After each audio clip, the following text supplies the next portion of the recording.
அஸ்ஸலாமு அலைக்கும் வரஹ்மத்துல்லாஹி தஆலா வபரகாத்துஹு. அன்பிற்கினியவர்களே, ஸல்லல்லாஹு அலைஹி வஸல்லம் அவர்களும் சஹாபா பெருமக்களும் ஒரு முறை ஒரு போர்க்களத்தை முடிச்சிட்டு திரும்பி வரக்கூடிய ஒரு நேரம், இரவு நேரம் ஆக போகுது. சஹாபாக்கள்லாம் ஸல்லல்லாஹு அலைஹி வஸல்லம் கேட்டாங்க, நபி நாயகமே, இந்த ஊர்லயே நைட்டு தங்கிடுவோமா அப்படின்னு. அப்ப ஸல்லல்லாஹு அலைஹி வஸல்லமும் சரின்னு சொல்லிட்டாங்க. எல்லாம் இங்கே இறங்கிட்டாங்க ஸ்டே பண்றதுக்காண்டி. இறங்கி எல்லாரும் அவங்க வேலையை பார்த்துட்டு இருக்கும்போது உணவுகள் ஏற்பாடாகுது. அப்ப உணவு என்ன செய்யலாம் அப்படிங்கிற மாதிரி பேச்சுவார்த்தைகள் வரும்போது, ஒருத்தவங்க நான் தண்ணி எடுத்து வரேன், ஒருத்தவங்க நான் பொருள் கொண்டு வரேன் அப்படின்னு சொல்லும்போது ஸல்லல்லாஹு அலைஹி வஸல்லம் சொன்னாங்க, நான் விறகு பிறக்கிட்டு வரேன்னு சொல்லிட்டு. அப்ப சஹாபாக்கள்லாம் சொன்னாங்க, நபி நாயகமே, நீங்க போய் விறகு பிறக்கிறதா? நாங்க பிறக்கிட்டு வர நாயகமே வேணான்னு என்று சொல்லும்போது ஸல்லல்லாஹு அலைஹி வஸல்லம் சொன்ன வார்த்தை என்ன தெரியுமா?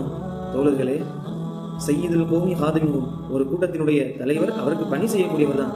நான் உங்களுக்கு ஹிதமத் செய்யறதுனால, சில வேலைகளை செஞ்சதுனால நான் ஒன்றும் குறைஞ்சிட மாட்டேன், இது நல்ல விஷயம் தான் அப்படின்னு ஸல்லல்லாஹு அலைஹி வஸல்லம் செஞ்சாங்க. எத்தனை தலைவர்கள் இப்படி செய்திருக்கக்கூடிய நாம் முன்னேற்றம் பெற்றிருக்கின்றோம். இதுதான் நாயகத்தினுடைய குணாதிசயம்.